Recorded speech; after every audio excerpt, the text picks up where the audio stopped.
the world does not exist. The world outside the USA and Little England doesn't exist.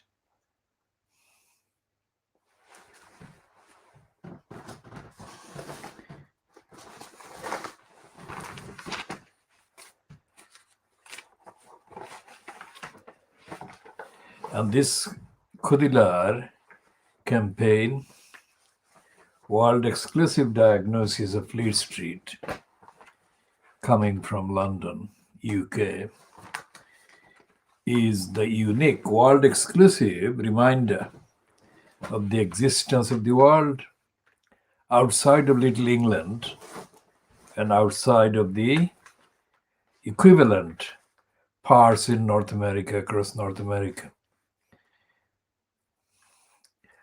And in the occupied places, robbed, looted places called Australia, New Zealand, and what was most of the times, for many decades, South Africa. And the stupidity of the Brexiteering morons, they can't contain it. It is Brexit one, Brussels not. Absolutely untrue. Absolutely factually untrue and untruthful. This is Sunday, the 31st of January 2021. Part A of the Khoodeelaar campaign, world exclusive diagnosis of Fleet Street. The liars, the street of liars. Now, there is a picture on the right of the screen, smiling face of a woman called Kerry. Now, she has been portrayed by the Boris Graf as a natural choice for animal charity role. Now, we shall be looking at that in some detail in due course. Why they're calling it animal charity role, not animal welfare or animal rights role. We shall be focusing on that. And this patronizing garbage, Brexiteering rubbish, Britain ready to help out EU on vaccines. Absolutely false, misleading, untruthful, and a typical distortion.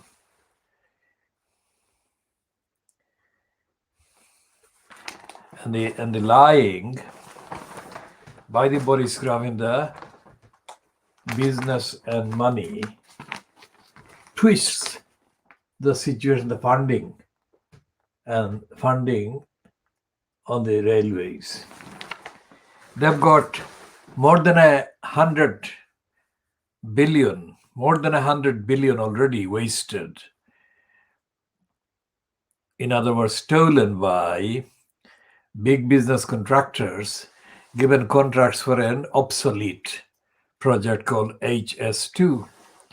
And here they're talking about 10 billion. Nothing is the same.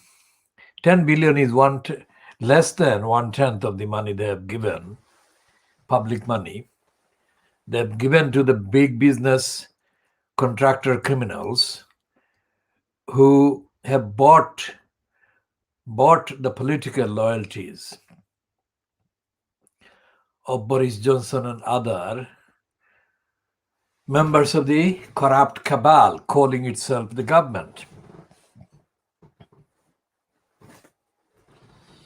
And when we say that we broadcast this program and we call it World Exclusive Diagnosis of Fleet Street, we do not,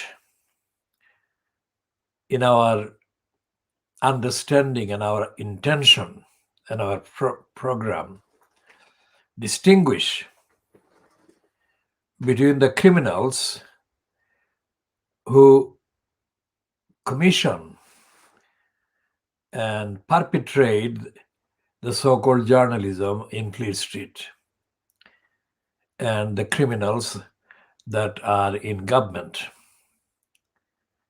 So when we say diagnosis of Fleet Street, we diagnose the government as well as Parliament, as well as the corrupt, criminal, racist bureaucracy called the English judiciary.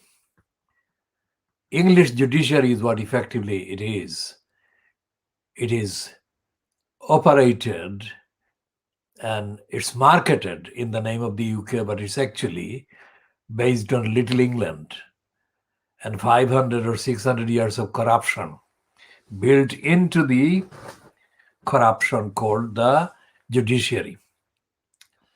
We shall at some point also expose the internet-operated, internet-based service that has replaced the so-called law reports.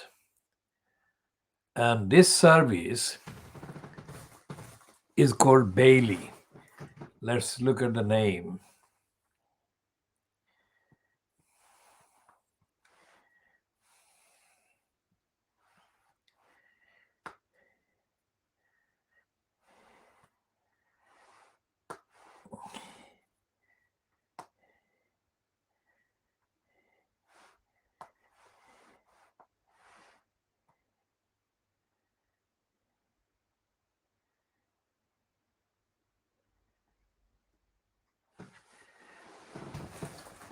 It's called Bailey. Let's look at the full name.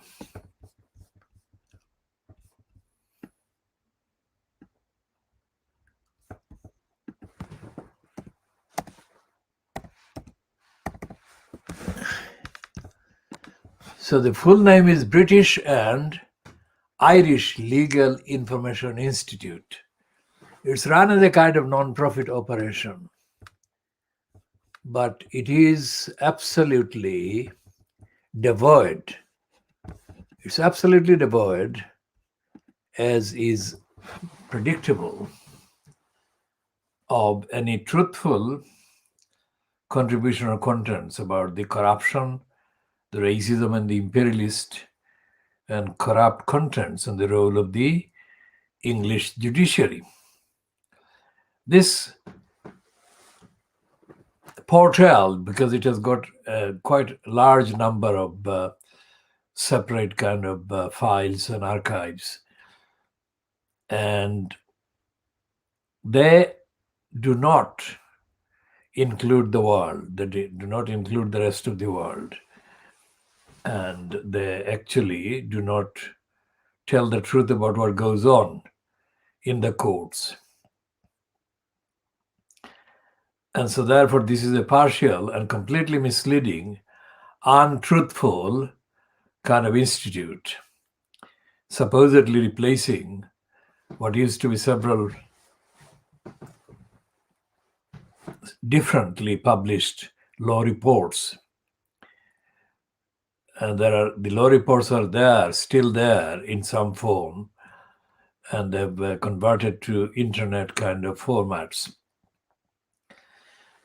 But they and the Bailey together misinform anyone who wants to study, anyone who wants to check, examine the contents of the judicial bureaucracy, which is a corruption built over 600 years. Well, it goes back to the setting up of the Inns of Court, Lincoln's Inn, Gray's Inn, Inner Temple and Middle Temple, all situated in London, not far from the Strand, which is where the main kind of building housing the High Court is situated. The so-called Supreme Court is slightly removed from that particular complex, but not very far. And any any visitor from outer space who would want to kind of objectively ascertain the truth, objective truth about the role and the behavior and the modus operandi of these criminals constituting the judiciary, would find that they are criminals and that we are not using the word either singular or plural form criminals because we have no other word to use. Criminals is what applies to them. And we rush to talk about Nigel Nelson, who is a criminal associated with the Sunday people. This crook is, in every sense of the term, a paid up member of the corrupt conservative propaganda section of the Fleet Street. This criminal, Nigel Nelson, is given space by the BBC News channel and also the Sky News to apparently do reviews of the papers. And he appears with another so-called guest. Now, these newspaper previewers or reviewers are nothing like what we do here and what we're doing here. They don't talk about the underlying forces and the agenda and the narrative, and they don't ever use the terms corruption, let alone racism. So they are on this side of the crooks and of the racists. When the USA Supreme Court post was being filled, about vacancy at the time, Clarence Thomas, I think is the name, and there was this debate about Anita Hill, and at the time we discussed the corrupt bandwagon that was rolling for Anita Hill, and we condemned Jesse Jackson. Jesse Jackson in the USA is one of the most prolific, selfish self-promoters in the name of the Black community. Now, he jumped on the bandwagon of Anita Hill as against Clarence Thomas, I think. Let's check the name of this particular judge, Clarence Thomas, because there is a likelihood that his name is often confused with Clarence Mitchell, who used to be an employee at the BBC News and who presented that edition of the BBC News, 10 o'clock or 9 o'clock news, the main news bulletin on BBC One, on the 4th of May, 1991, which bulletin led with me handing a letter at number 10 Downing Street. That was to demand that the then British Prime Minister incumbent, John Major, made a substantial emergency contribution from British government to the efforts to save the people and help the people in the aftermath of the 30th of April 1991 cyclone that had affected the southern coast of Bangladesh, killing even now uncounted numbers of people.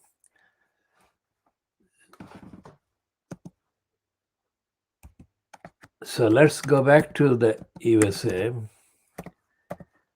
and see which Yes, it's Clarence Thomas. It's not Clarence Mitchell because I always feel that Clarence is the common name, but the Thomas and the Mitchell gets confused. So he's shown in the wiki entry as having been born on the 23rd of June 1948 and is described as an associate justice of the Supreme Court of the United States. And he was nominated by President George H.W. Bush and confirmed by the US Senate to succeed Thurgood Marshall, and is the second African American to serve on the court. Since 2018, Thomas has served as the senior associate justice, the longest serving member of the court, with a tenure of 29 years, 99 days, as of January 30, 2021. That is yesterday. Thomas grew up in Savannah, Georgia, and was educated at the College of the Holy Cross and Yale Law School, etc., etc. So his nomination was by H.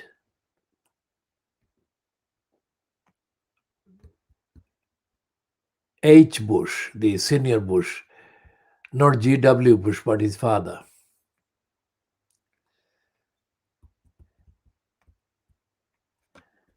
And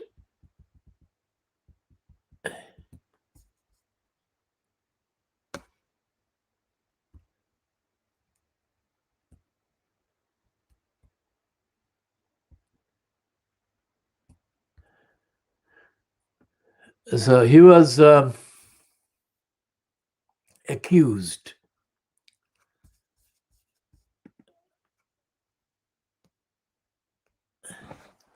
during the confirmation hearings, and while the US Senate was debating whether to give final approval to Thomas's nomination, an FBI interview with Anita Hill was leaked to the press. As a result, on October 8 of the year of the debate, the final vote was postponed and the confirmation hearings were reopened. It was only the third time in the Senate's history that such an action was taken, and this first since 1925, when Harlan Stone's nomination was recommitted to the Judiciary Committee. Anita Hill was called before the Judiciary Committee and testified that Thomas subjected her to comments of a sexual nature, which she felt constituted sexual harassment. In her words, behavior that is unbefitting an individual who will be a member of the court. Hill's testimony included lurid details, and some senators questioned her aggressively. Thomas was recalled before the committee. He denied the allegations, saying, "This is not an opportunity to talk about difficult matters privately or in a closed environment." He went on, "This is a circus. It's a national disgrace. And from my standpoint as a Black American, as far as I'm concerned, it is a high-tech lynching for uppity blacks who in any way deign to think for themselves, to do for themselves, to have different ideas."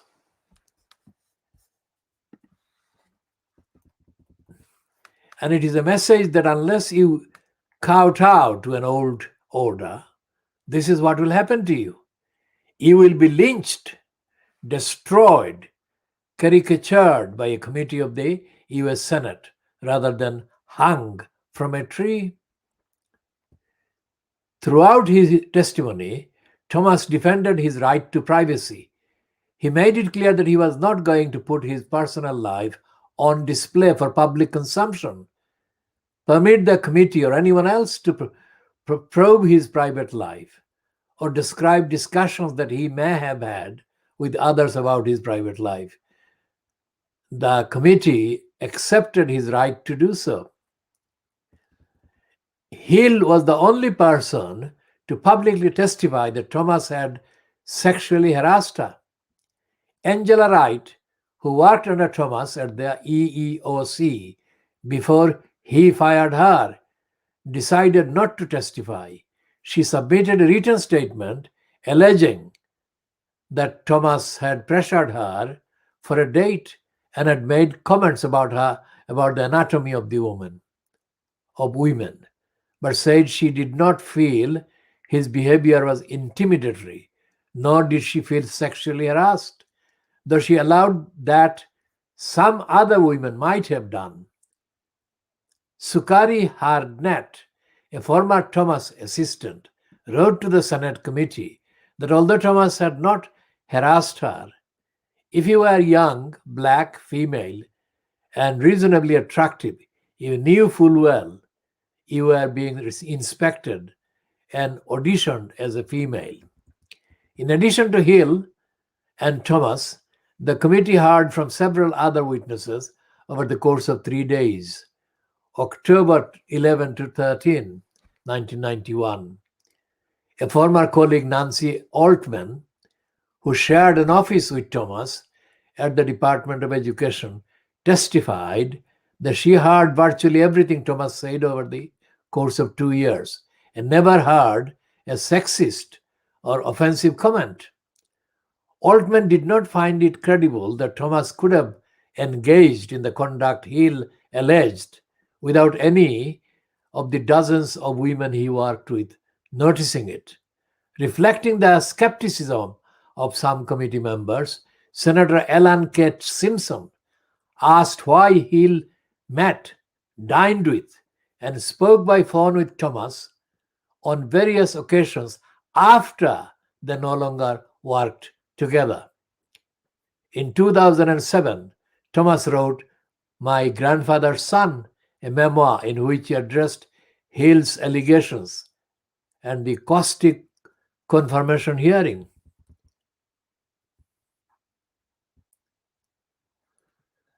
And after the testimony, the Senate voted to confirm Thomas as an Associate Justice of the Supreme Court by a 52-48 vote. In all, Thomas received the votes of 41 Republicans and 11 Democrats, while 46 Democrats and 2 Republicans voted to reject his nomination.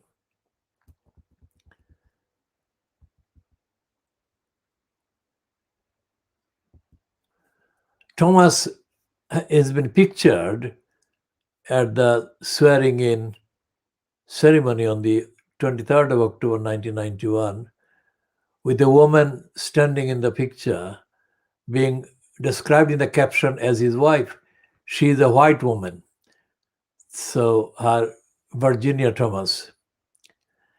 The 99 days during which Thomas's nomination was pending in the Senate was the second longest of the 16 nominees receiving a final vote since 1975.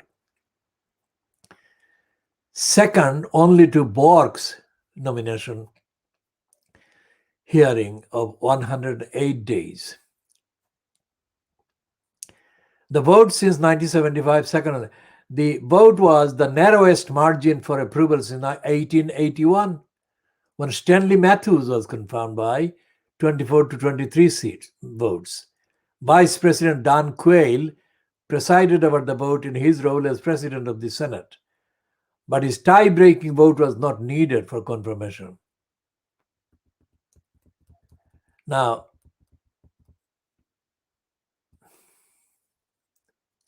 his book, My Grandfather's Son, which became a bestseller,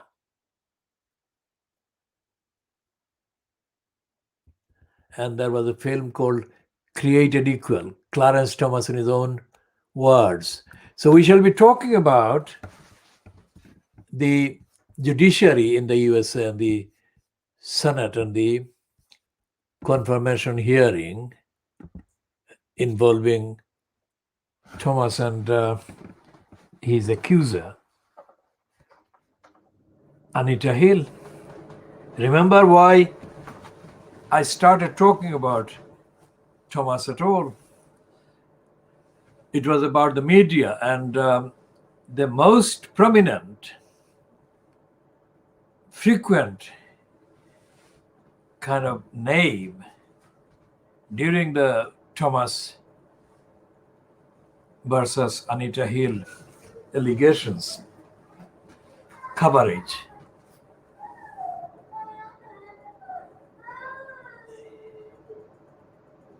by the media as monitored from the UK was Jesse Jackson. Now, Jesse Jackson has featured, in my opinion, in my knowledge, as the most often quoted African American in connection with the late Martin Luther King Jr. That is in terms of the news media that I have watched, because I was in Silot during the week when Martin Luther King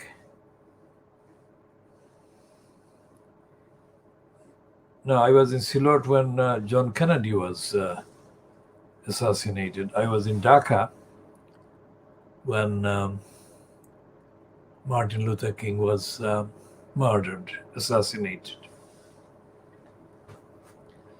So the news media, the news coverage of both assassinations have been, for evidential reasons, some of the first items that I have paid attention to. Now, why did I pay so much attention to Jesse Jackson? And the answer is that his role comes across as being that of an opportunist, self-server. Because compared to the others, other contemporaries in terms of age, and like Stokely Carmichael and others, Jackass Jackson, which is what I call him, Jackass Jackson has profited the most in terms of career terms. Because although he says he's in the field of activities for Black rights, his main alliances have been with the likes of, in the context of the UK, Ken Lying Still Livingstone. Now, Livingstone is a racist. He's a career racist of the mold that Jeremy Corbyn is. And Jackass Jackson has never, and I said this on the 31st of January 2021, never in the last, say, 60 years,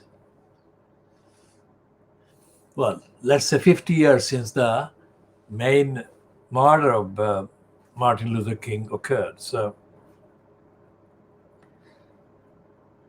Jackass Jackson has never, ever mentioned the Black community, and by that I mean Black community of African origin background and Black community of Asian origin and background. Of course, the African origin and background ones include those who came from the islands in the Caribbean, significantly kind of referenced by the Windrush arrivals at Port Talbot in Essex. Now, Jackass Jackson aligns himself with the likes of Ken Lying Still Livingstone, but has never given any major kind of indication that he knows about the black community, the black people campaigning in the UK. And come to think of that, it is crafty of him to refer to Martin Luther King Jr., because Luther King Jr. is not around to confirm or condemn his claims about his proximity and closeness with Martin Luther King when Martin Luther King Jr. was alive. So, Jackass Jackson even managed to become a candidate or contender for candidacy for the presidency of the USA in the name of the Democratic Party. That shows that Jackass Jackson was not really fighting racism in the USA, even after establishing himself as a quotable source about Martin Luther King Jr. deceased. So Jackass Jackson, therefore, has not made any comment or any commentary or any narrative or any diagnostic kind of analysis of the role of the racist judiciary in the USA. Same applies to the role of the racist policies pursued by the police across the USA. And despite the fact that there are black only or black established institutions of higher education, so-called, in the USA for quite a long time, Jackass Jackson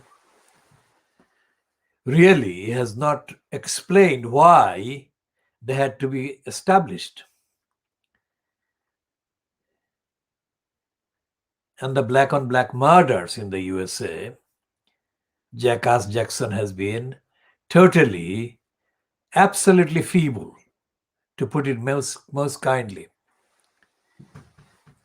So who is there? I mean, Andrew Young was there when in the UK there was Harold Wilson in post. And Harold Wilson was a racist, and he routinely ridiculed anything that Andrew Young was saying as a representative of the USA at the United Nations. Andrew Young was not a cabinet member for the government at the time, but he was the most high-profile, internationally known, internationally active person of African origin in the USA. And he was articulate, and he was quite effective in many of his comments. And I think he prevailed at a higher intellectual level at all times than Jackass Jackson did. So despite the fact that Jackass Jackson has been given these ample opportunities and platforms, which Andrew Young was never given, Jackass Jackson has not made any credible, rigorous analysis of the racist USA institutions, organizations, including the racist structure, foundation, and connections of the Democratic Party, to the point of his involvement. Of course, Jackass Jackson is no longer as active now as he was, say, even 20 years ago. And Jackass Jackson and Barack Obama and a few others are of the same political, opportunistic, corrupt, pro-racist kind of wing of the African American kind of population in the USA. And I'm saying all of this as an addition, as an additional updater to our ongoing diagnosis of Black Lives Matter. Black Lives Matter, whether it was started in 2016 or whether it was started or reignited after the murder of the black man in 2020. Black Lives Matter comes from the USA as a banner, as a kind of platform. And what I have said about Jackass Jackson can be found in the behavior roles and alignments of almost 50 blacks, mostly of African origin through the Caribbean or directly from Africa, that are patronized and given platforms to by racist organizations in the USA. Whether that is the main reason why these opportunists are silent about the black on black violence is not obviously definitively established. But all the factors and indications put together, it is possible to see that that is not unconnected. And to this day, the black on black murders and race and attacks and violence is not something that self-seeking opportunist criminals operating their careers in the name of the black community. They don't make any comments about black on black violence. And that is very much the truth that exposes the black on Black Lives Matter kind of opportunists now as being in denial themselves.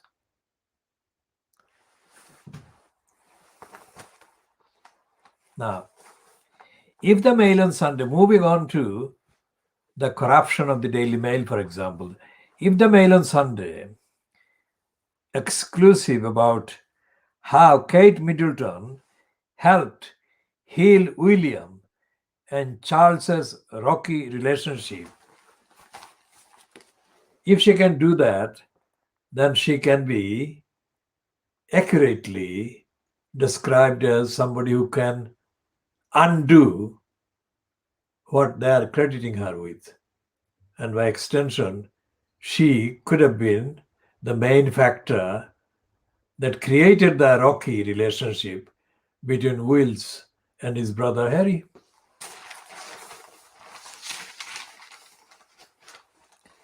And as we said about Nigel Nelson, the liar at the Sunday People, this is the same headline that the Sunday People is running. Boris's vaccine victory over EU.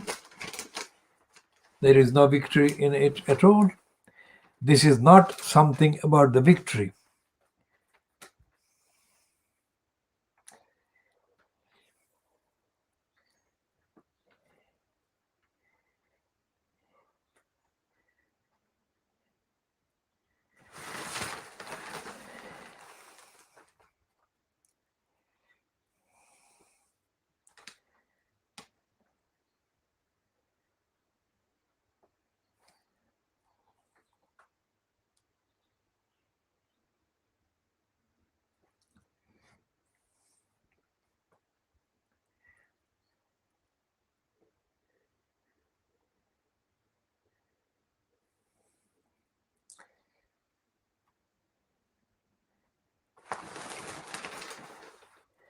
So the sexism in the public life against actors. This is the one with Lily James is featured in the Mail on Sunday about her being a victim of trolls that slut shamed her. And the piece is comparing her experience with that of Angelina Jolie in 2004, about Jolie being accused of breaking up the marriage of Jennifer Aniston and Brad Pitt.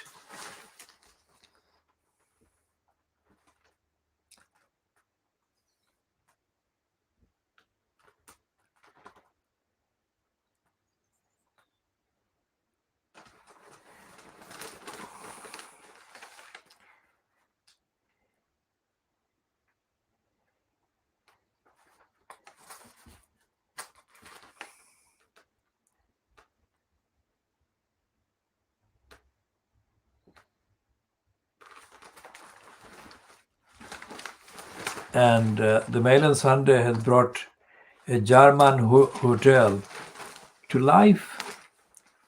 As it says, the German hotel is playing the Buckingham Palace in a fictional television series.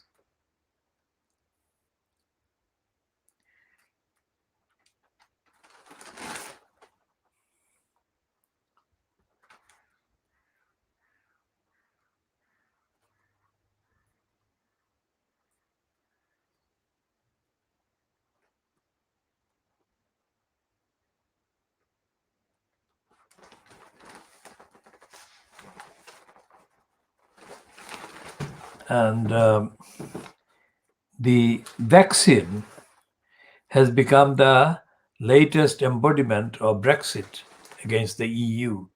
That's how the Mail on Sunday is treating it.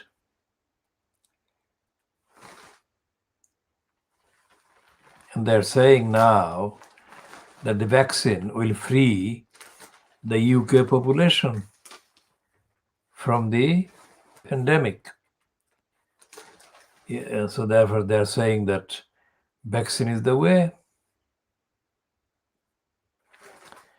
And then they are continuing, the Mail on Sunday that is continuing with triumphant victory for Boris Johnson, who is being credited completely speculatively, not on fact, but speculatively as a part of the propaganda, that he and the UK Finance Minister post holder Rishi Sunak, who is a poodle of the forces that control the cabal so-called government fronted by unfit for purpose Boris Johnson. And what they are saying in that promotion and propaganda is that there will be economic prosperity. And they're saying that will be done by the vaccine. So that is the single most powerful propaganda incentive they are putting behind the vaccine. While there are continuing reports every day, that the vaccine is no guarantee to end the infection, the virus. And there is also admission by the Daily Mail and the Mail Group and other right-wing Brexiteering pro-vaccination brigade that the social distancing and the lockdown will continue for months longer than they have been predicting the last weeks. So again, Fleet Street is lying. And Fleet Street is not telling the truth about what the vaccine does. It is all headlines, triumph, Brexit promotion propaganda, and down with the EU. It's not about how the vaccine works. That is to say, how it behaves, not works, but how it behaves, how it affects people, and what are the A to Z, the stages that people affected by it, go through an experience. Despite millions of words, hundreds of millions of words being published by Fleet Street and other parts of the mainstream media in the UK and by social so-called media about the pandemic. There is not one source, absolutely not one source, not the NHS, not the government, not the media, not anybody in public kind of position to offer information to the public about the details of how the virus behaves. Notice this. So none of the newspaper reviews or previews in which Nigel Nelson appears does any analysis take place about the actual facts, the events, the evidence, either of the behavior of the government, and I here refer to the days before the pandemic, or the behavior of the wrongdoers whose wrongdoings are only retrospectively kind of acknowledged. That is to say, an example like the Hillsborough disaster, Hillsborough Stadium in Sheffield, where a large numbers of football fans were murdered. That was 30 years ago, or 3 decades ago, let's say. And there is no justice for the relatives, bereaved people, families, and most certainly not justice for the victims. This is how unfit the UK state in delivering service and support and protection to the UK people is. So there is no justification for headlines like this by the Beaverbrook poisonous corruption called the Sunday Express. Toast is a colloquial word which means he's finished. So this headline should be Boris is toast. Another big Brexit lie. That's how it should be. And of course, they are reversing the truth and the evidence and overhyping Boris Johnson's image.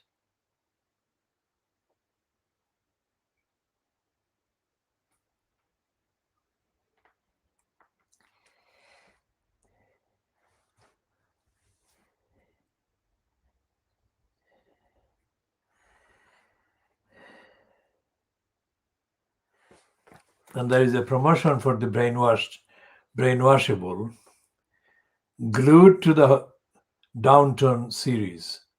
This Phyllis Logan is being promoted there as promising another Downton series. The Gullibles and the Little Englanders. That's what we call them. And the Daily Star is running the headline about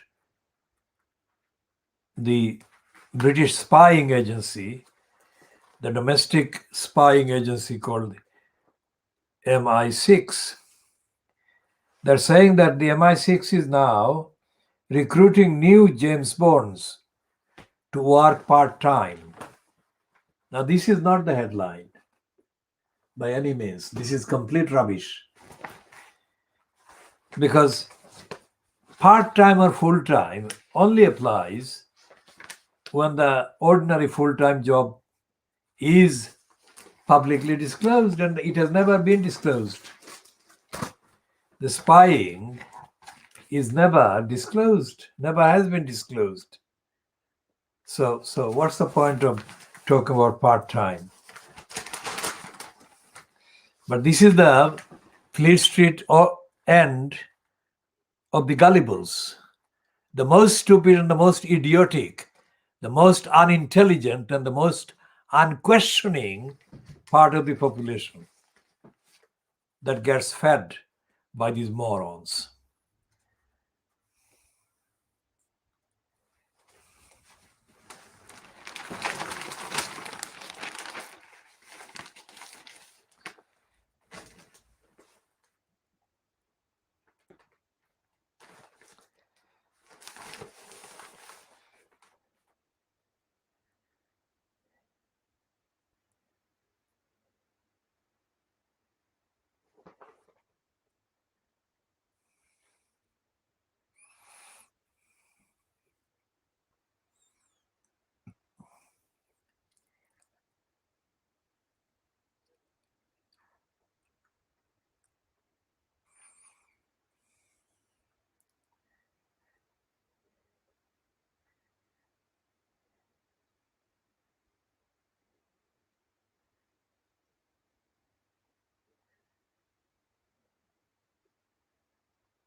Now here is a look of the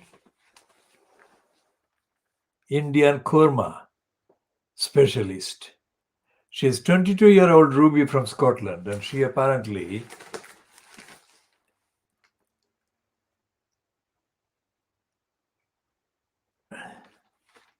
is a fan of turning up the temperature in the kitchen, where she is a whiz at rustling up spicy food for dinner. She told us, I love cooking and my specialty is Indian cuisine.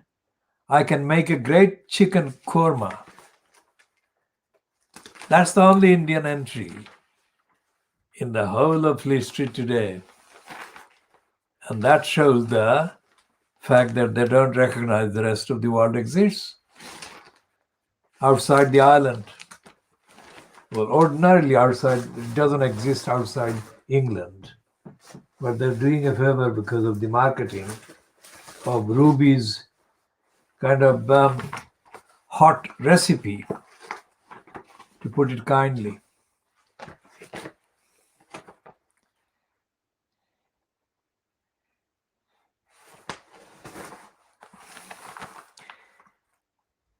And the Observer is also following suit of the likes of Nigel Nelson, because they are saying that the European Union's vaccine blunder reopens Brexit battle over Irish border. Well, that is a completely corruptly, opportunistically kind of written headline. It's not doing any such thing. And by the time next week's papers come out on the Sunday, the actual description of the timeline will have changed.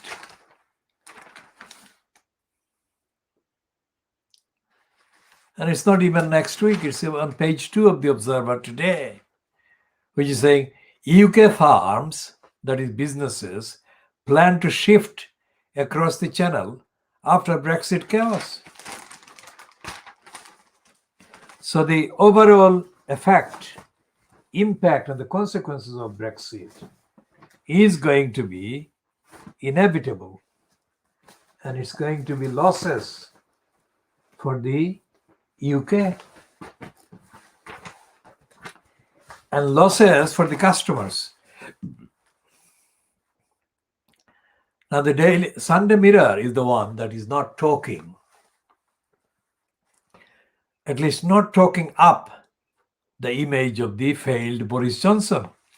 It has got 2 items on the front page. One is that the television actor Barbara Windsor, who died a few weeks ago,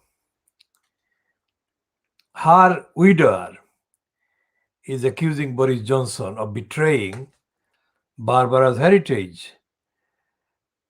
And on the corona front line, they've got heroes at work.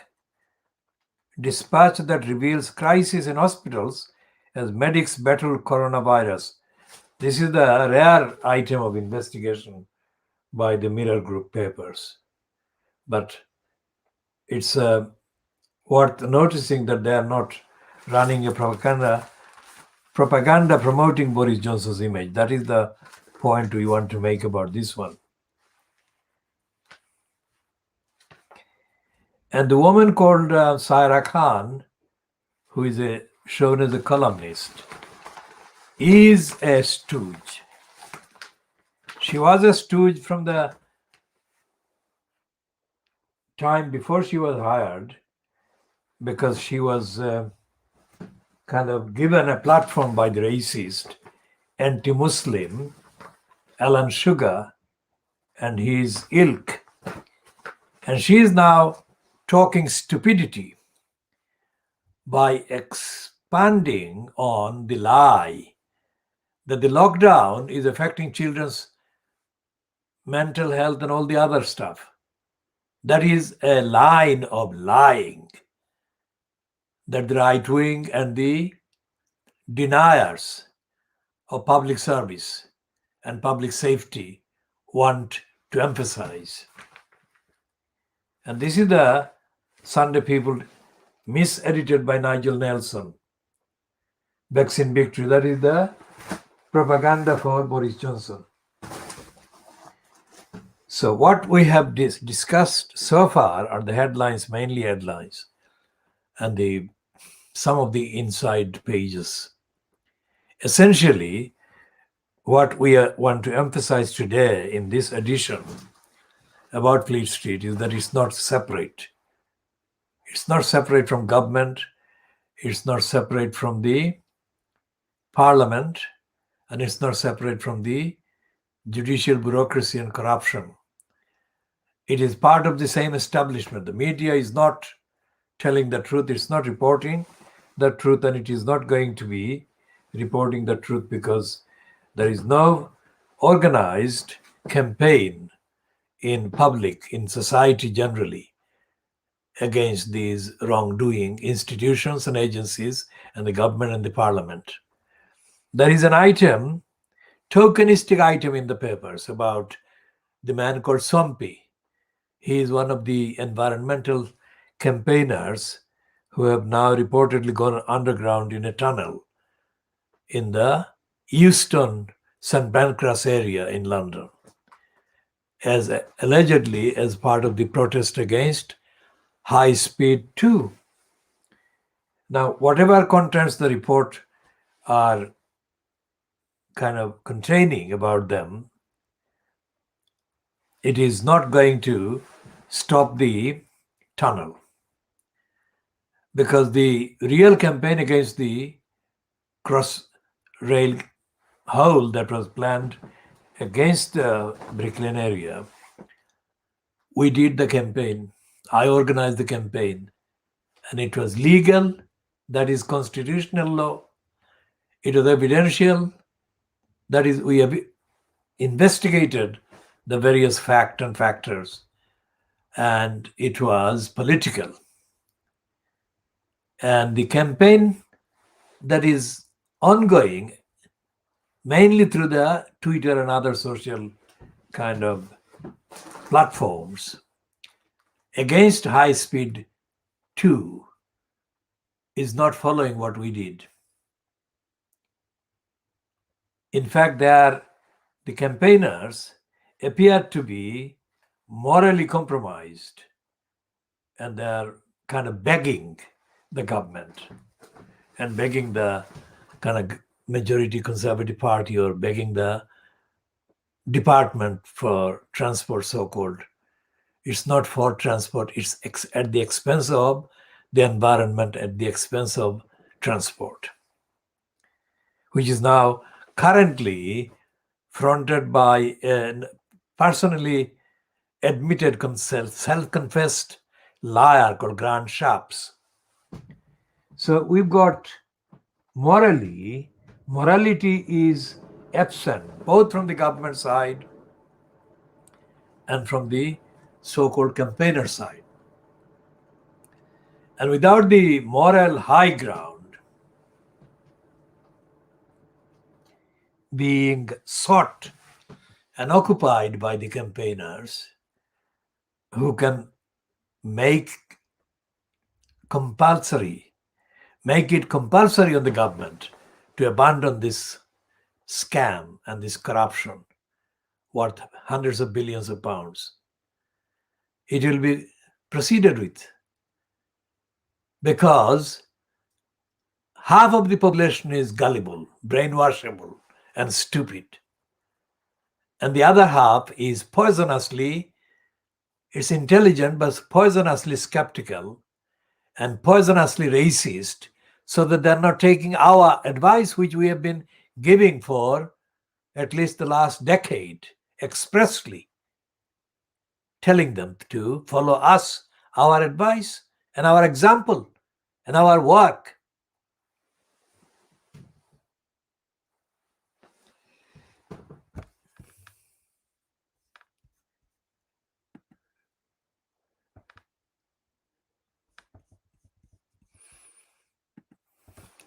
So when I talk about the failure of Fleet Street as a platform, as a individual kind of newspapers, as newspapers, we are not making hypotheses. We are not saying things based on assumption. We are saying that a headline like this is a criminality against basic news, basic facts. So that is what we are basing on, the evidence of the contents of the papers, that there are criminal allies and criminal kind of sidekicks, criminal kind of agencies for the cabal that is fronted by Boris Johnson and is called the British government. And this cabal and the narrative and the agenda actually are those of the big contractors. Billions of pounds is a lot of money. £1 billion is 1,000 million pounds, which is a lot of money, whether it's borrowed or whether it's otherwise kind of legitimately acquired. So 100 billion pounds plus 100,000 million pounds in today's prices, 2021 prices, that is the costs assessed by taking the various criteria into account as they stand today, this year, in January 2021. Hundreds of billions, that is hundreds of thousands of millions of pounds, have been paid to contractors for the high speed 2. And there is no report, not one single report published in the last 10 years about how the contractors are getting their hands on the billions of pounds that they're being paid for the high speed 2 so-called railway line. There has been no report. So just as the last calendar year and this second calendar year of the pandemic, Fleet Street newspapers are not publishing the facts about the pandemic, about the virus, about the actual infections and what the infections do to the victims. What do the victims actually experience? They mention aggregate collective facts that are not really facts because they are collected images of unnamed, unidentifiable, unspecified individuals. So, for example, they say, one statement says how many people died of the COVID-19 the last 24 hours. But that is not the fact about who died. What were the common factors among the people who died? Common factors about the actual infection, actual virus and its activities, as well as the treatment or lack of treatment that these people suffered. They're not saying any of those things. They're not saying anything about where the deaths occurred and what are the accompanying surrounding events prior to the infections and during the suffering of the infection and the end of it. And if the pandemic ever ends, they will start talking about inquiries. And as happens with inquiries, these prolong the lack of information, lack of the truth coming out. with the abuse by the Church of England and the Roman Catholic Church, abuse of boys, white boys, of course, in these churches, sexual abuse of these children by the clergy. The abuses have taken place decades ago, and there is no identification, really, and there is no penalties, there is no retribution, there is no action, there is no consequence for the abusers. So by the time the people have kind of lost relations, they are already in excess of the numbers of people died during the Nazi German attacks on the British during the Second European War. It's not the World War, it was the Second European War. People already killed by the virus have now outnumbered the people killed by the Nazis. So there will be more people by the time the virus ends, if it does end. And then there will be calls for inquiries. And those inquiries will last for another 100 years. How dysfunctional is the inquiry? As we have said about the Levison inquiry, it got nowhere. It didn't stop anything. It didn't stop the lies and liars of Fleet Street, which is what apparently the inquiry was triggered by the phone hacking. But during the inquiry, apparently presided by a High Court judge called Brian Levison, hence the name Levison Inquiry. Brian Levison is now retired. Before he retired, Levison was the president of the numerically the biggest of the High Court divisions, which was the Queen's Bench Division. Queen's Bench Division is one of the most racist, most corrupt, most illegal, most criminally, intentionally, unlawfully operated parts of the so-called High Court.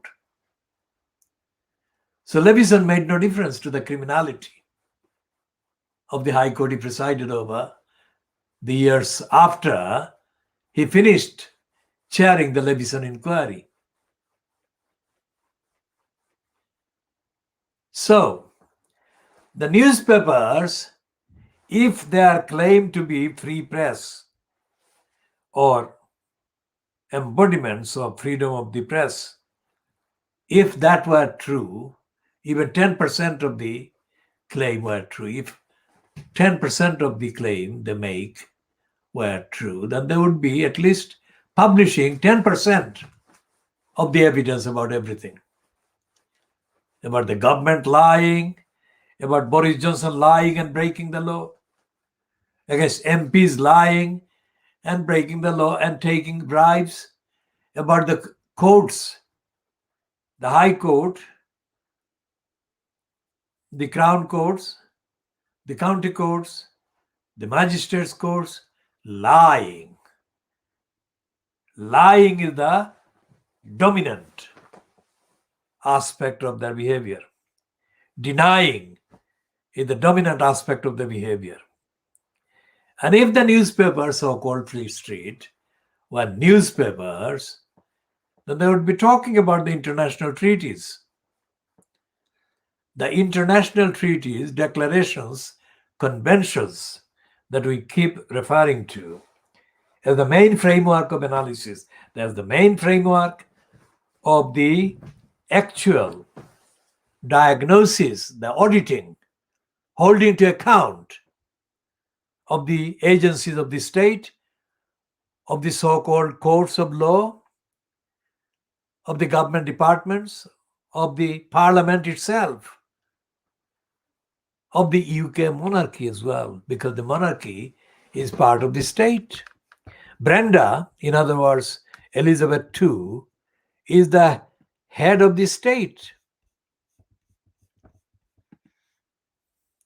And Boris Johnson, or the so-called Prime Minister, is the head of the government within the state.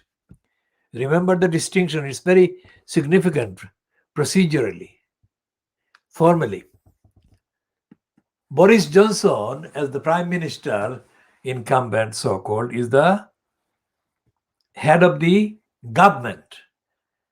And the head of the state is Brenda, Queen Elizabeth II. And the fact that the second male child, second son, Andrew, has been openly exposed as the pimp, also as the punter for the young girls procured as prostitutes for his enjoyment and the enjoyment of Epstein. I mean, Brenda has, after the longest detailed kind of series of reports about Andrew being a criminal, Brenda has been openly endorsing him, approving him, and allowing him to appear in regalia in public events. And the Fleet Street commentators have completely been silent about that. What free press? What freedom of press?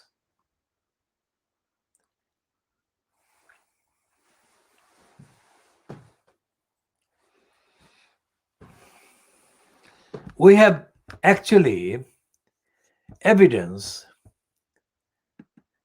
that Brenda, well, not ourselves only, but on the records, when Diana was murdered in that fake accident in France, Brenda stayed silent. And for coming after 24 years now since that happened, Brenda has not made any public kind of statement, really. Now contrast that with the wide kind of perception in the world about Diana as a personality and the role she played in various humanitarian causes. It is incredible that her loss has not been officially mourned by Brenda. Her annus horribilis was a diversion away from the public demand that she confess and express regret, remorse, sorrow about Diana losing her life in that way.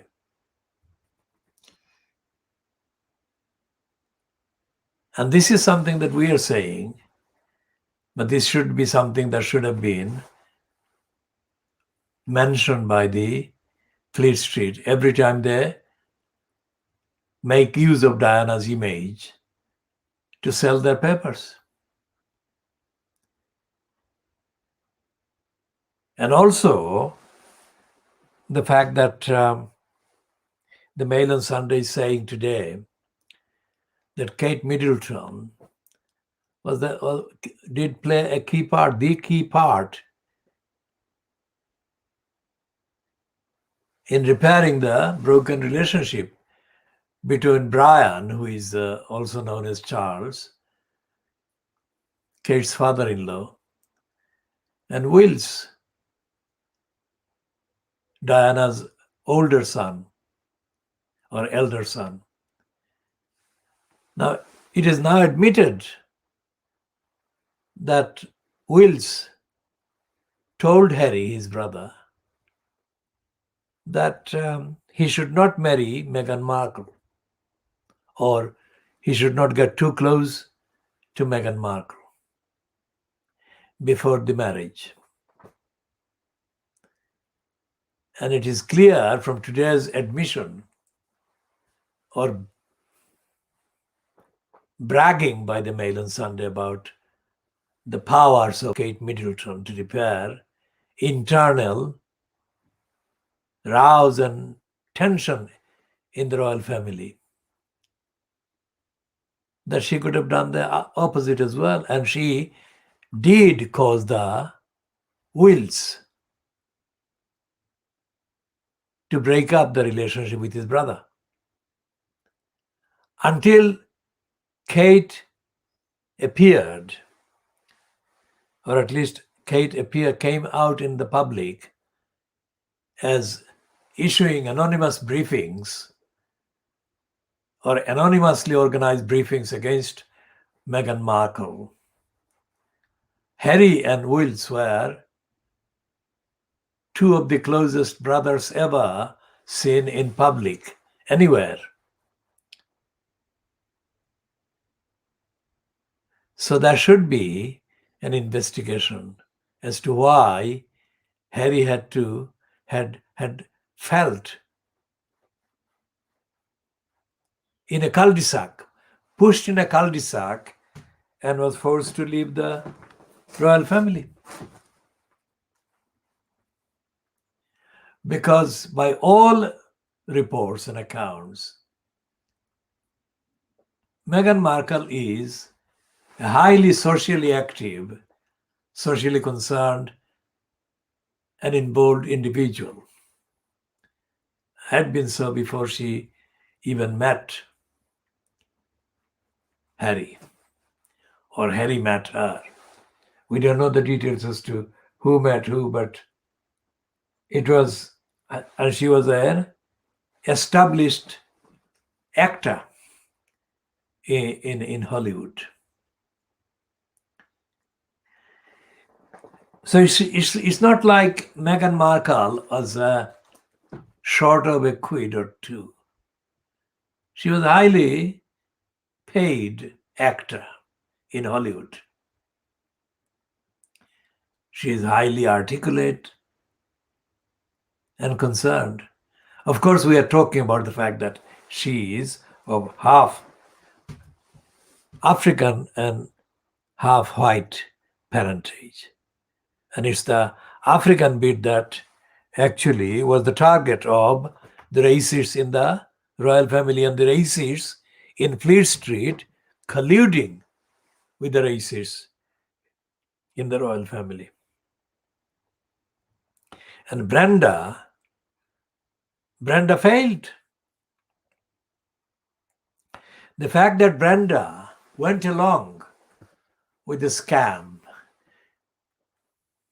and ratified every move that was made against Harry and Meghan showed that Brenda has been with the racists. That is the evidence. That's not something we are speculating on. That is the fact. Everything that Harry has done in his public kind of statements, since it became public that he was seeing Meghan, has been to repair the damages done by his earlier antics, including his wearing of a Nazi kind of dress and all the uniform and the rest of it. Clearly, Harry has become aware of his racist past, and he's been clearly doing his bits to repair that. The opposite is the case with Kate Middleton and Wills. And the worst example set by Brenda on this one, as well as when Diana was murdered, as well as on the matter of her standing by Andrew. For heaven's sake, why are Fleet Street still oozing with appreciation and loyalty and gratitude for Brenda.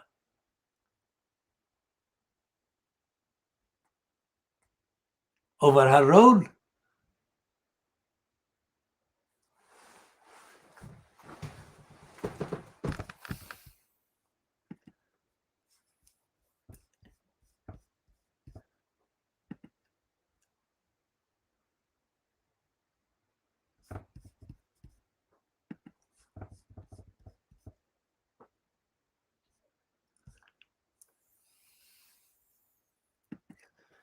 And Brenda was, of course,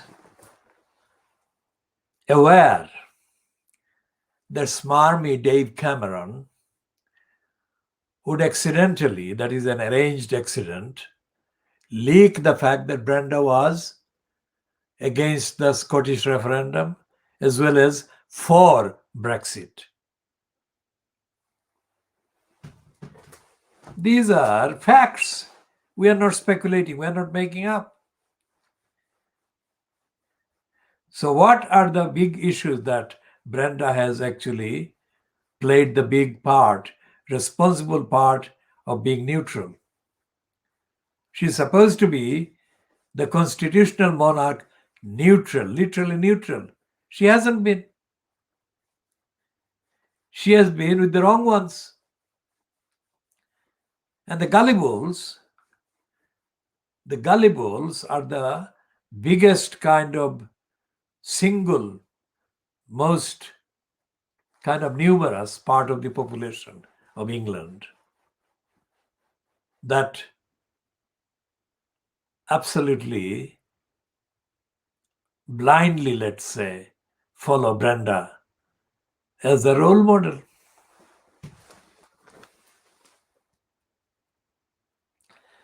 Brenda has not spoken out against racism ever in her entire time at the throne. This is the month, January. January 1981, we ran the Adhikar weekly front page asking her to speak out against racism. That's on the record. She didn't. We gave her the opportunity to speak out against racism. She didn't. And when the Commonwealth Hrs government took place in London in 1977, I was one of the campaigners as well as one of the accredited correspondents covering the Commonwealth Hrs government. For my own sakes, I was not paid by anyone, but I was accredited by the bureaucracy, and that accreditation program took me a month to obtain. Details of that will be shared later. And one of the co-campaigners with me was a Bangladeshi man, and there were others, Indian background. Was there a Pakistani one? I cannot recall the full list, but there were about 5 or 6 of us who organized this campaign, as part of which I challenged James Callaghan, which I discussed 2 days ago on this program. And Brenda was told by our campaign to publicly issue a condemnation of racism in Britain, in British streets, against Commonwealth citizens or people from the Commonwealth countries or people with a background from Commonwealth countries like Bangladesh, like Pakistan, like India. And Brenda didn't. And Brenda still hasn't.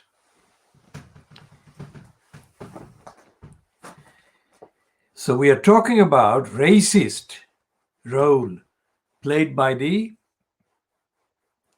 royal family, by the monarchy. And Brenda has been actively silent. So when the Mail on Sunday says here It boasts.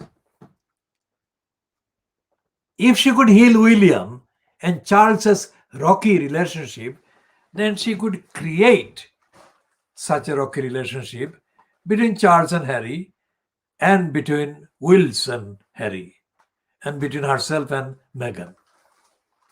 That's what we are saying. And we are saying that the rocky relationships should not have been allowed to happen between Meghan and Harry and the rest of them. And Brenda, who had a specially convened meeting or series of meetings with Harry about that, should have mended that there and then, instead of going ahead with expelling Harry from royal kind of circle. That is what we are saying.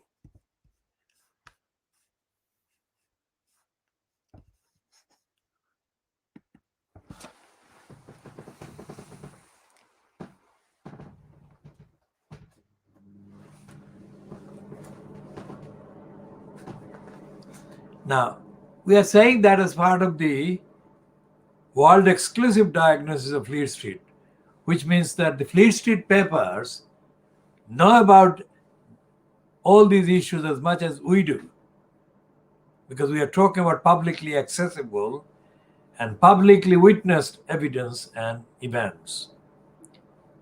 So why are we asking this question, or having to ask these questions? Why Brenda has been silent about racism? Why Brenda allowed Harry and Meghan to leave?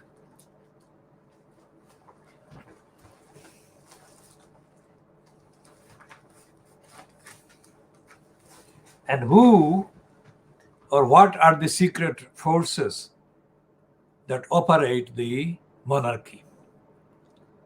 Who actually sets the agenda for the monarchy? And how racism can be said to be good for Britain in 2021? Big time racism at every patch, every kind of sinew of society, of the establishment. Racism dominates. And racism is the first crime against humanity. The denial of the humanity of the human person being denied just and equal treatment. That's what Nazism did. Nazis denied the Jewish people the basic human rights, and they denied the other people that were not white and European the same human rights. The other people that they murdered and they targeted.